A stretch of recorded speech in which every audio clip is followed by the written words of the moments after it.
Hey, what's up? My name is JM Chaley and welcome to my channel. This week I want to talk about Ingram Spark, how to set it up, what to expect, how the distribution works and stuff like that. I think this isn't like secret knowledge and stuff. There's a lot of stuff out there on Ingram Spark. People have used it a lot. It's very popular. What this video is not is a 40-minute tutorial and all the deep dive and how to set up Ingram Spark. What I really want to do is just kind of go over the highlights of basically just how to get your book up there and some of the nuances that come with it. Most of the site's really straightforward, honestly. So I don't want to reinvent the wheel here. Lots of Ingram Spark videos out there. I want to do some basic highlights on what it is and then talk a little bit about the distribution and what you can expect from a print-on-demand service like Ingram Spark when you're dealing with someone like Barnes & Noble or some other bookstore. So before I get into that, I want to say thank you for everyone who has supported me with The Unlife of Lisa Cooper, buying a copy, sending good vibes my way and lovely messages. And I even had one awesome person leave a review like the first day it was out because they had read the Kindle Vella series and was like, yeah, I already know this and I like it. So I mean, it's just been really, really wonderful. And if you haven't checked it out, it's a great story. I had a lot of feels when I was writing it, so I'm sure you'll have a lot of feels when you're reading it. It's only 99 cents for the ebook through October. Lots of vampire awesomeness, action, adventure, and a little bit of coziness and some romance in parts too, here and there. So it's a great read. I'm sure you'll like it. Give it a whirl for 99 cents, less than $1. Why not? All through October. All right, so let's get into Ingram Spark. Again, very straightforward. When you get in there, if you've never used it before, it's basically going to ask you what you want to do. And the first thing you want to do is upload your book. So that's where we're going to start. So I'm assuming what you want to do is print book only. You can do ebook. You can do ebook and print. Lots of people use draft to digital for the ebook if you want to do wide distribution. So if you want to go after people like Barnes & Noble and get all those Nook readers outside of Amazon, people use draft to digital. And why is that? Because the royalty you get is higher. So you make more money if you go through someone like draft to digital for your ebooks than Ingram Spark. So people typically will use Ingram Spark for print, for wide distribution, and draft to digital for ebook for wide distribution. But, if you want to just have the ease of one pane of glass managing all of your books, outside of KDP or in addition to KDP, maybe you want to do print and ebook.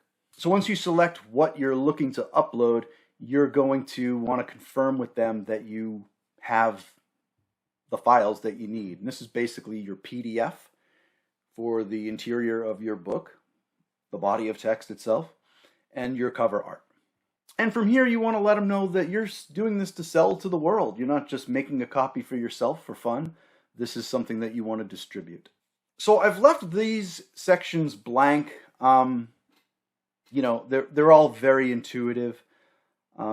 By now, you should have an ISBN number. If you're publishing worldwide, you're going to need an ISBN. I'm guessing you're most likely going to click on that you own the copyright and necessary publishing rights. I mean, even if you haven't copyrighted your book, and I do recommend that you do, it's $65. Why not?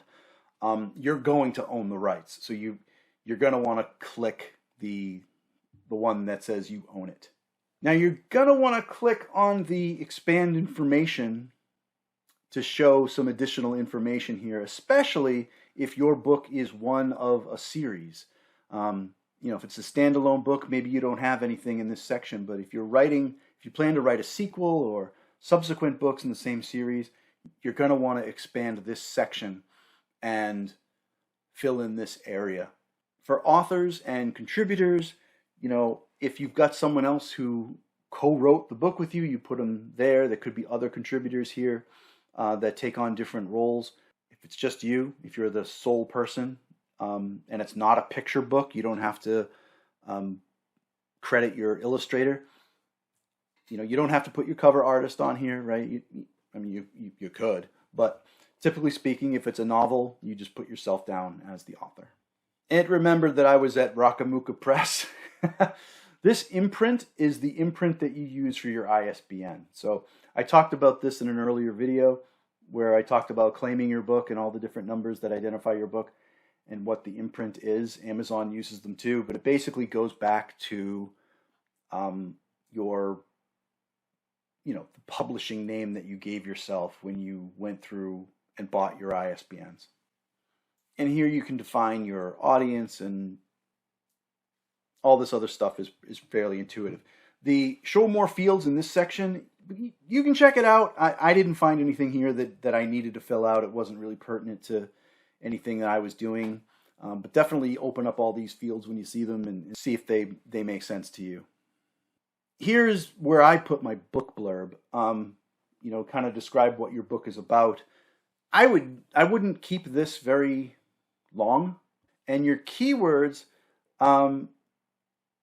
these are, maybe genres or tropes that are beholden to your book, that are pertinent to something that someone might search on if they wanted to find your title. Once you've got this all settled up, you want to click continue, and then it's going to get into the print information. It's going to want to know, okay, you want to do prints and maybe ebook, whatever. Tell me about your paperback. Tell me about your hardback. What format is this book in? What are the dimensions of the book? How many pages does it have? There's a lot here. It's very intuitive. I'm not going to go into a huge deep dive on this with you because you'll see it and you'll be like, yeah, this makes sense. Again, this isn't supposed to be a 40-minute Ingram Spark video. You get into it, it makes sense, and you click, go for it. But when you're done with that section that I kind of described there, you're going to get to a page that looks like this, where you confirm all the information that you gave it. The ISBN, the trim size, the paper color, whether it's hardback or gloss, page count, all this stuff, and you click complete submission.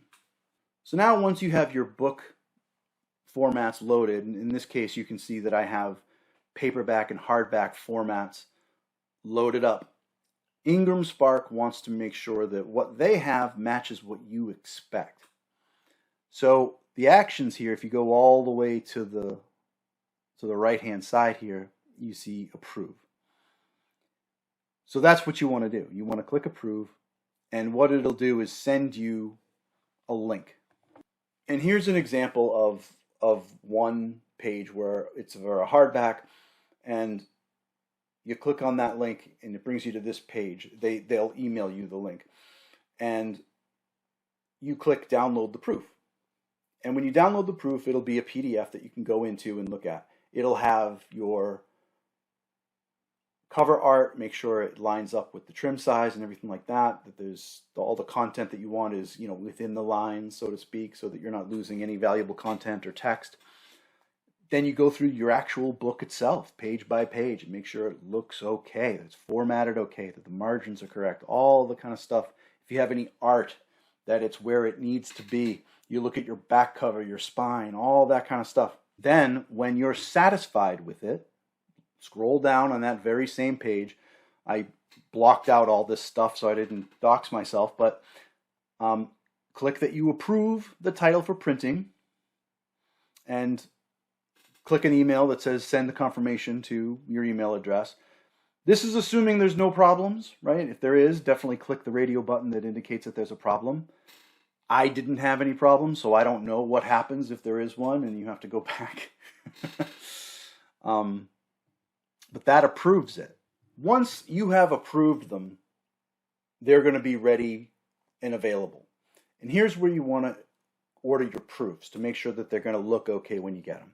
So click place order. Now it's going to bring you to a shopping cart, and you're going to want to override your date sale. So if you've got this title out for pre-order, it's not going to be released yet, you haven't okayed it to be released, Ingram Spark's going to basically say, what do you mean you want me to print you a book and send it to you? You haven't said that this is fit for distribution yet. So here you want to say, no, this is approved. Override the on sale date. Then you want to click on update order down at the bottom. If you don't click on update order, you're not going to be able to complete your purchase. Here's one of the things I want to bring up. Occasionally you may say something like revision incomplete or some kind of wonky status, as shown here for my paperback version. Give this a few minutes. If this problem comes up for you, before you panic, give it, 10 minutes, 15 minutes, refresh the screen. It should probably go away. So if you find that you have to go into your book and make a change, I had to do this because I had to upload a new print file when I realized that my font size was too small. So I had to go in and upload a new PDF, and it said revision incomplete. And I was panicking. But after a little bit of research, I realized that this is some little glitchy thing that Ingram Spark has. If you just wait, it'll go away. Once you've got the proofs back, they look good, you think they're fine, go back to that original screen where it said place order, and if you down arrow on it, you'll have another button that says enable distribution. This will make it live. Now, if you have a release date, that doesn't mean that suddenly your book that you intend to be released, a month later will suddenly become available. It'll still be available for pre-order. That's all that means, is that it'll become available for pre-order. If that's the way you set it up, it just means that it'll be live out in the world. So that's a very, very high-level view of Ingram Spark. They are a print-on-demand resource, which means that if you walked into a Barnes & Noble and said, hey, I'd like you to carry my book, they're probably going to say no. Most book stores will say no because they have to spend money to buy your book, to put it on their shelf, and if they don't sell it, they're out of pocket. And if you're an indie author, they might not be willing to take a risk on that. Now that's different if someone walks into a Barnes & Noble or a bookstore and says, hey, get me this book. They'll be like, yep, I can do it because you have an ISBN and you're doing print on demand through Ingram Spark. Bang, bang, bang, they find your book, buy it, and then it gets shipped to the customer's house. It doesn't get shipped to the bookstore. It gets shipped right to the customer's house, and there you go. Of course, if it's an ebook, it's available instantly. Barnes & Noble has an online store that you can use for this, so you don't have to have your readers physically go into a store. Small bookstores, I definitely recommend supporting local bookstores, small bookstores. May not have a website that you can order online. Go inside and say, hey, I'd like a copy of this book. They'll look it up via the ISBN. They'll order it, and it'll be shipped to your house because it's shipping from Ingram Spark, not from the bookstore. So that's pretty much it. Yeah, in a nutshell. Ingram Spark, I used Ingram Spark for paperback and hardback for The Unlife of Lisa Cooper to be purchased for worldwide distribution. You can get the hardback on Amazon, but it comes from Ingram Spark. The paperback on Amazon comes from KDP. So that's the route that I chose to go.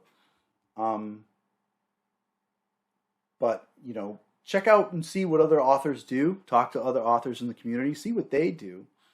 And figure out the path you want to take. What's best for you. Funny thing is, I actually make more money off a paperback than I do off a hardback. Because I tried to price the hardback reasonably. So it wasn't like, oh my God, $20-something for a hardback. But as a result, because they're so expensive to print, I make more money when I sell a paperback than I do a hardback. But hey, some people love a nice hardback, right? So I wasn't going to not offer that. So, it probably would be more money for me if I didn't offer it. But hey, what are you going to do? All right, that about wraps it up. Ingram Spark. If you like this video, please give it a like if you found it helpful. And as always, please subscribe. I post most Thursdays. It's been tough. It's been a very, very busy month with the release of Unlisa Cooper and stuff. So trying to stay steady with it, you know. Yeah, but you can follow me on social media. I'm on Facebook, X, TikTok, Ingram Spark, Threads. Is Threads taking off? I don't know. Who knows what's happening in the landscape? I'm most active on Twitter and Facebook, if you want to do that. But you can also go to jmchaley.com, click on the keep in touch or contact me, whatever it is. Send me a message. Let's keep in touch. All right, thanks for watching, and I'll see you next time.